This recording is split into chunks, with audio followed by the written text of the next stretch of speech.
En estos momentos vamos a darle la invitación al señor Jorge Ochoa, quien ya está con nosotros conectado gracias a las plataformas digitales. Él es presidente del gremio de la pequeña empresa de la Cámara de Comercio de Lima, para ayudarnos a comprender hoy día y entender un tema muy importante. El Perú realmente se necesita en estos momentos una reforma tributaria y además una laboral. Buenos días, señor Jorge Ochoa, bienvenido una vez más a Reactiva.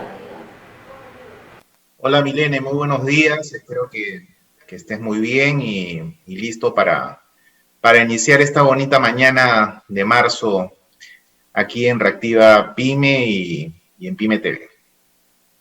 Así es, adelante con su intervención, que seguramente pues tendríamos muchas consultas después de ella, porque efectivamente se habla de muchas reformas y los candidatos han hablado de muchas reformas en estos momentos que se podrían implementar en un eventual gobierno, sea quien sea que llegue al gobierno de nuestro país y pues en la toma y en el cambio de mando pues llegue al Palacio de Gobierno o también al Congreso de la República. Así que adelante. Bueno, es cierto que muchas personas hablan pues de una reforma tributaria, una reforma laboral. El tema acá no solamente es qué reforma, ¿no? Sino es cómo llevar a cabo una reforma. Y yo simplemente quería hacer algunas pequeñas precisiones antes de conversar sobre el tema, Milene. Voy a hacer una pequeña proyección de esto. No sé si ya lo están viendo. Sí, creo que sí, ¿no? Bueno, como comentaba, el día de hoy vamos a hablar sobre el tema de la reforma tributaria y la reforma laboral, si es que realmente son necesarias, ¿no? Aquí en nuestro país, ¿no?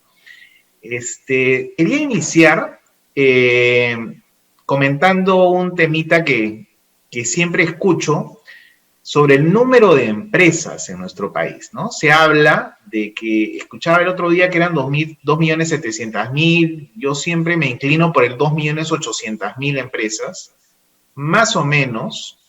Entonces me empecé a bucear con los datos oficiales del INEI y a diciembre del 2020 estamos con 2.777.000 empresas, ¿ya?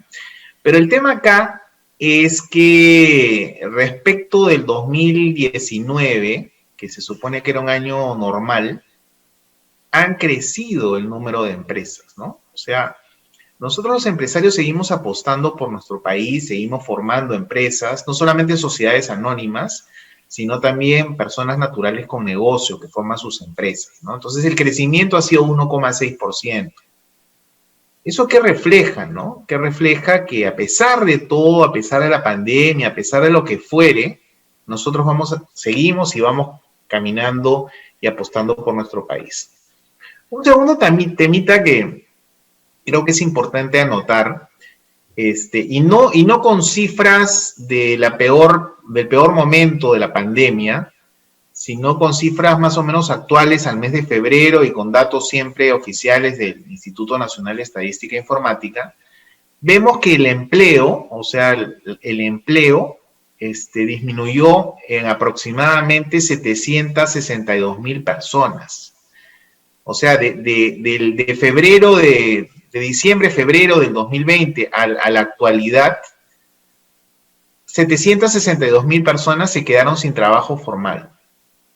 Esto es grave, ¿no? Es grave porque realmente la pandemia, como ya hemos venido sosteniendo, no solamente ha afectado a la salud de muchas personas, sino ha afectado letalmente la salud de muchísimas empresas que no solamente han tenido que desaparecer o reinventarse, sino han tenido que despedir a sus colaboradores, ¿no? Y en términos absolutos, quien más afectado se ha visto por esta disminución son las empresas grandes, ¿no? Las empresas que tienen más de 50 trabajadores, ¿no? Han disminuido en 403.000 personas, ¿no? Pero claro, si del total de 15 millones de trabajadores solamente hubiésemos disminuido en 762.000 trabajadores, bueno, no sería tanto, ¿no? El problema es que en nuestro país, la gran mayoría de trabajadores, o sea, si estamos hablando de 4.235.000 trabajadores a febrero del 2021, tenemos más o menos como 11 millones de trabajadores que están ahí en el aire, ¿no? Que trabajan de manera informal o tienen un subempleo. Y esos trabajadores no están no están en los radares, no están en las listas de los institutos oficiales. No se habla ni se ha calculado sobre el subempleo, ¿no? No se habla o no se puede calcular qué tanto de la población está en la informalidad. Entonces, planteo el tema y es necesario, o sea, creo que no es materia de estos 10 minutos que nos tocan hoy día, sino es necesario conversar sobre una verdadera reforma tributaria y laboral. Pero analizando qué es lo que se ha hecho, ¿no? ¿Qué es lo que se ha hecho en este tema de la pandemia, ¿no? Se han dictado medidas de alivio tributario, lo cual no es un tema no es una reforma, ¿no? O sea, se han prorrogado, incluso una última prórroga en enero para el tema de la presentación de las declaraciones mensuales. Esta semana empieza la declaración anual del impuesto a la renta, ¿no? Se han prorrogado el tema de los fraccionamientos, aplazamientos, refinanciamientos, pero en realidad el corazón de todo esto está en que los empresarios estamos ahogados, y no a través de prórrogas de declaraciones o prórrogas de fraccionamientos vamos digamos, a poder cumplir quizás con las obligaciones que con justa razón tenemos que hacer. Tengo conocimiento que en este mes de marzo SUNAT está realmente haciendo muy bien su trabajo, ¿no? Porque está notificando a muchas empresas, microempresas, pequeñas empresas, que quizás ya están totalmente ahogadas y totalmente al borde del colapso y en cuidados intensivos, para hacer mini auditorías y solicitar una serie de documentos y embargar cuentas, etcétera. Claro, SUNAT está haciendo su trabajo, ¿no? Pero si queremos salir como país, tenemos que ayudar a esa gran cantidad de empresas que todos los años, todos los días, todos los meses estamos poniendo el pecho por nuestro país. Como demostré en la primera lámina o en la primera diapositiva, seguimos creando empresas, ¿no? Seguimos caminando.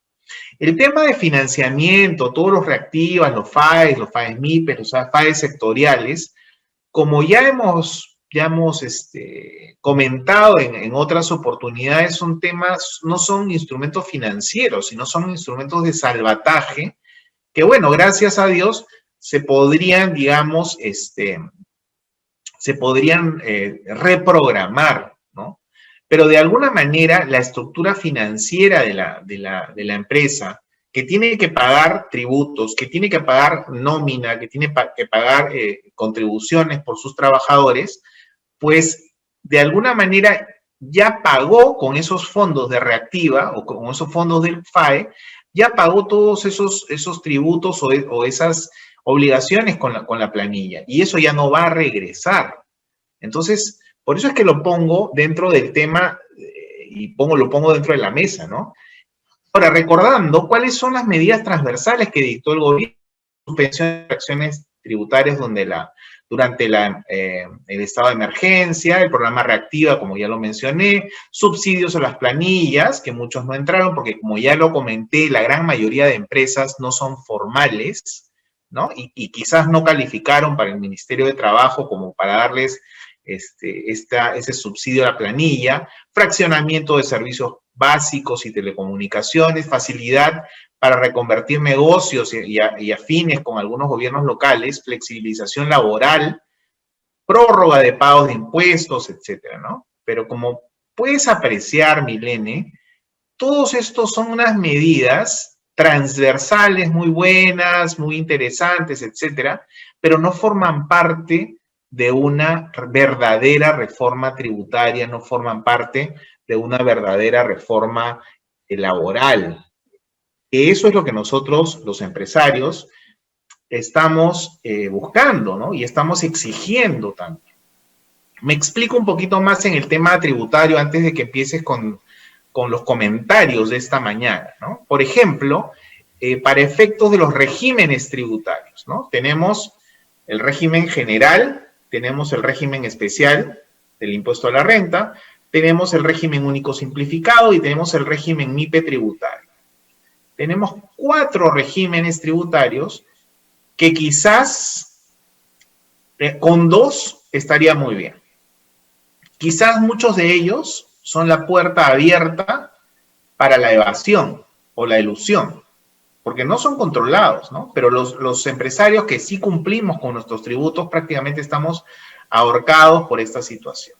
Un segundo tema, yendo al tema laboral, ¿no? Los empresarios de la micro y pequeña empresa sobre todo, tenemos acceso al régimen, que es el régimen de la micro y pequeña empresa, ¿no? Y este régimen de la micro y pequeña empresa, que en general debería, para todos los micro y pequeños empresarios, debería ser, digamos, permanente, no se ha perfeccionado en los últimos años. Entonces, muchos empresarios desconfían de inscribirse en este régimen porque dicen, bueno, en realidad no voy a tener los beneficios que yo pudiera obtener sobre la planilla. Entonces, fíjate, estos 2 temas que estoy poniendo en la mesa, muy sencillos, ¿no? Porque, claro, yo no soy una persona, pues, de leyes, pero de alguna manera tenemos que enfocar esto de una manera práctica e ir poco a poco viendo 2 temas, ¿no? Mira, el tema del exceso de regímenes tributarios no hace bien a nadie. El tema de estar en el limbo respecto del régimen de la micro y pequeña empresa, tampoco, porque no se llega a consolidar un régimen laboral que debería ser interesante y debería ser tomado por la gran mayoría de empresarios. Y finalmente, tenemos todo un universo de personas naturales, tenemos un universo de profesionales y técnicos independientes que quizás no emiten recibos por honorarios. ¿Por qué? Porque no tienen la posibilidad de acceder a la seguridad social. 10 minutos no nos va a alcanzar, señor Jorge Ochoa, para poder comentar el tema, pero sí poder, y mi consulta va por el tema más del régimen que usted ha mencionado de la micro y pequeña empresa, justo en estos momentos tan difíciles, ¿qué se puede implementar para que sea de una manera adecuada, para que sea de una manera llevadera este régimen que podría beneficiar o no más adelante a la micro y pequeña empresa? Bueno, la diferencia es el sobrecosto laboral respecto del régimen general, ¿no? Por ejemplo, digamos, las microempresas que recién empiezan, sus obligaciones con los trabajadores no son, digamos, vacaciones por 30 días, sino son vacaciones de 15 días, no CTS, digamos, gratificaciones, no gratificaciones, para una empresa que recién empieza, ¿no? Pero así paulatinamente va creciendo y bueno, después ya viene media gratificación, media CTS, etcétera, hasta que ya crezca la empresa, ¿no? El problema está que nosotros en el Perú estamos fomentando el enanismo de las empresas. Hacemos que las empresas prefieran ser chiquititas y no le damos realmente un aliciente para que las empresas empecemos a crecer, ¿no es cierto? Entonces, definitivamente un empresario que es responsable le va a interesar que sus trabajadores tengan seguro social, o por lo menos estén inscritos en el SIS, ¿no? ¿Sí? Pero si el seguro social, y sobre todo ahorita en temas de pandemia, no da ningún servicio, entonces ni siquiera a los trabajadores les interesa estar inscritos, ¿no? Prefieren su platita contante y sonante, ¿no? Entonces, lo que estoy planteando es mejorar estos regímenes, digamos, que esto no sea tan rígido, sino que sea mucho más ágil, ¿no? Por ejemplo, el otro día a un amigo mío le llegó una notificación de Sunafil donde le decían que, bueno, que apenas ponga a todos sus trabajadores en planilla tenía que poner su seguro vida ley, ¿no? Entonces, claro, pero este empresario emergente, primero pues hay que explicarle qué significa el seguro vida ley, ¿no? Entonces, se asustan y ya prefieren no tomar trabajadores de la manera de la manera formal, ¿no? Entonces, hay que hacer una verdadera conversación para perfeccionar estos regímenes, ¿no? Eso es lo que tenemos que hacer. Justo lo que explicó tiene mucho sentido, pues no, finalmente las empresas se asustan y de esta manera ya no quieren seguir creciendo y pues finalmente retroceden, y así es como muchos también podrían podrían estar escuchando en estos momentos, pues pueden recordar lo que ha pasado con muchas microempresas. Pero señor Jorge Ochoa, ¿qué podríamos comentar en todo caso con estas medidas que usted también ha mencionado acerca de las medidas focalizadas y las medidas transversales que han servido de mucha ayuda en estos momentos? ¿Qué se podría hacer más adelante? ¿Se podrían implementar también, por ejemplo, más alivios tributarios y financiamiento, pero esto como forma de adaptarse desde aquí en adelante, o solamente podría ser utilizado para medidas extraordinarias como este virus que ha venido a dejarnos estragos económicos, sobre todo en nuestro país? A ver, y en línea con lo que comentabas al inicio, Milene, muchas personas en este momento electoral están comentando, vamos a hacer beneficios, vamos a entregar bonos, etcétera, pero eso en el tiempo no es sostenible. O sea, no es realmente algo que se pueda, digamos, tener como una política en el tiempo. En este momento estamos viviendo una situación adversa, una situación complicada, una situación de pandemia. Pero imagínate que el día que digamos que la caja fiscal queda en cero, que la SUNAT no recauda nada, pues simplemente vamos a tener un colapso como sociedad, ¿no? Por eso es que lo que yo planteo es hacer una verdadera reforma que no solamente esté pensando en el parchecito o en el, digamos, vamos a tapar este hueco de la pared. Lo que tenemos es que hacer una verdadera reforma. Por eso es que al inicio, y el tema que estamos, digamos, tocando este martes, es necesitamos una verdadera reforma tributaria y una verdadera reforma laboral. Entonces, ¿qué significa eso? Significa que todas las normas deben flexibilizarse para que los empresarios podamos cumplir fácilmente con estas normas y que las reglas estén totalmente claras. No es que nosotros como empresarios busquemos el regalito, la dádiva o el subsidio, porque sabemos que esto no es por siempre, ¿no? Lo que necesitamos es realmente, como te digo, ¿no? Tocar tres temas, ¿no? Mejorar la ley de la microempresa, ¿no? Mejorar todo el tema de los regímenes tributarios y que no sean una puerta abierta para que algunos evadan o eludan, ¿no? Incorporar la gran masa de profesionales independientes a la formalidad y también a la seguridad social.